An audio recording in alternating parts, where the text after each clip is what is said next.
There's the concept of living with fear, and I'll quickly sort of mention what this is. One of the things we asked is, why is it that we often still do negative things, even though we don't want to? Well, after a negative experience, after you've lost a lot of money, or after you've been in a bad relationship, the amygdala is still activating. And rather than taking a time out or taking a step back, you go into the next venture with the amygdala still activated. And then you say, why am I losing money again? It's because your amygdala is still activating in the next situation.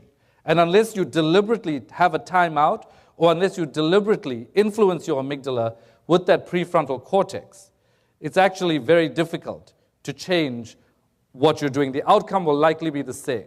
So if you've been in a negative situation in your life, whether it's a relationship, or you've lost money through a big deal, or you've made a big mistake in some kind of business dealing with somebody, and it's keeping you back from making more money, ask yourself, is my amygdala activation under control before I enter the new situation?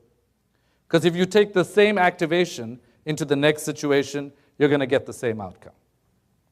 And then there's a really interesting phenomenon, which is called repetition compulsion. And it's really about, this slide just shows the prefrontal cortex exerting an effect over the amygdala.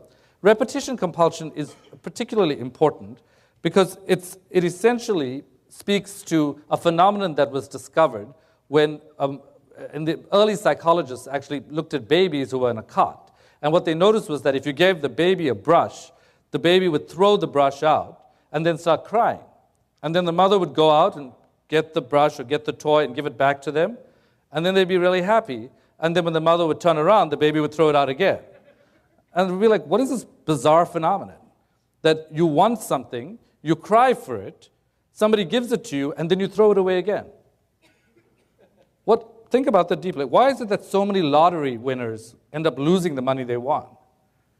What is going on in the brain that we are prone to this effect of doing this negative thing over and over again? And so one of the constructs that came up was this notion of repetition compulsion. The idea that in life, the default of the brain is to get mastery over disappointment rather than to seek fulfillment. In life, the default of the brain is to get mastery over disappointment. Let me get myself into the same horrible situation over and over again so I can become better and better at it. I'm really tough. I was abused in the last relationship. I'll be even better. I'll be stronger, as opposed to seeking out a more fulfilling relationship. Let me lose more money. I'll lose money again, and let's see how I deal with it. I'll keep on being stagnant. And every time, I'm going to come to a thing like this, I'm going to go back home, and then I'm not going to actually do anything. And then let's see how I deal with the disappointment. The brain's default state is that. So here, the take-home message is, how can you get your brain to seek fulfillment? And I saw it in the exercise earlier. It was difficult for a lot of people to seek fulfillment. It was difficult for you to say, I'm letting go of this memory, focusing on my higher purpose, figuring out how to approach the future with hope, and getting yourself to a point where you can actually act on something.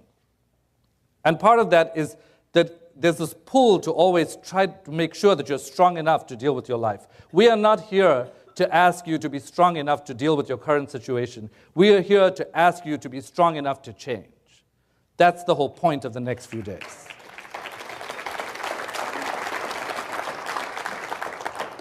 So the conclusion here is, if you think about it, and that, I think these slides are a little out of order, but the conclusion here is that if you master your disappointment, that's not the goal.